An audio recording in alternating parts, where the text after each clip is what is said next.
Hey everyone, so the first thing I'm going to cover in this first video about diabetes is the one factor that the doctors really look for is good morning glucose levels. So I struggled with this a few years ago. I was having lots of problems. I couldn't really understand. So the regime that I was on, or the regime I am on, is fast-acting insulin with every meal, and then a background insulin, a Levemir before bed. And what was happening was that I was eating my last meal at 6 o'clock at night, and then I was sort of just going to bed at about 10:30, 11 o'clock. My bloods would be about 10, and I wouldn't be eating or drinking anything. I'd be going to sleep, and then I'd be waking up in the morning and my blood sugars were up at 22, 23. And this went on for quite some time, and I really couldn't understand what was happening. My doctor's advice was to increase my bedtime insulin, which I was taking at around about 10 p.m, which I tried. I'd done that for a couple of days, but then I started having hypos at about 1 or 2 in the morning. So I quickly realised that actually, you know, by the time you get up, have something to eat, you know, and it takes a while to get back to sleep, as you know, once your sugars have gone really low. I quickly dropped the insulin back down to what I was taking before. One of my doctors actually recommended that I had put a meter on that took my blood every 10 minutes for 7 days to give us an idea of what was going on, because I was, you know, they were being a little bit random, going up and down. So I done this, and this was a real big eye opener for me. And what I realised by doing this was that I was taking my last insulin at 10 p.m. I was going to sleep, and then around about 1 or 2, whilst I was asleep, my sugar levels were shooting through the roof. They were starting to plummet first, and then they would shoot back up. So my body was actually doing something weird and wonderful. So I started doing a bit of research, and I went back to my doctors and, you know, kind of explained the situation. They didn't really know much about what could be happening, so I started doing some research.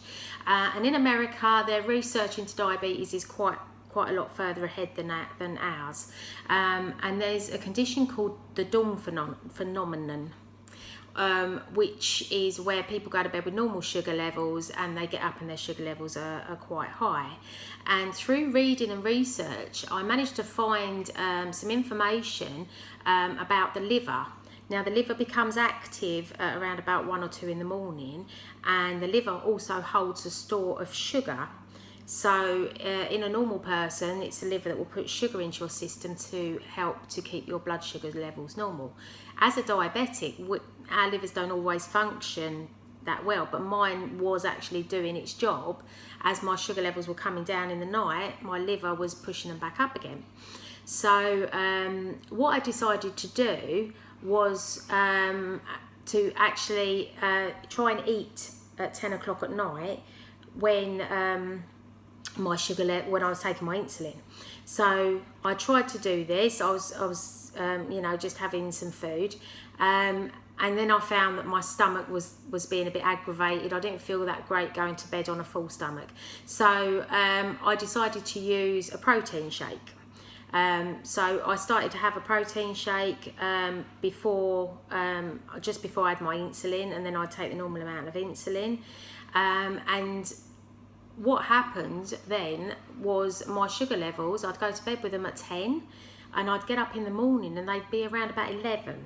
So just by doing this process, giving the insulin something to work with, my actual sugar levels came down by about 10 points, which was then starting me off the next day on a much better level, and not starting off the day with very high sugar levels. So hopefully this tip may help some of you if you're struggling with hypos or going low in the night, if you're waking up because you're hungry, or if you're finding that you're having high sugar levels in the morning.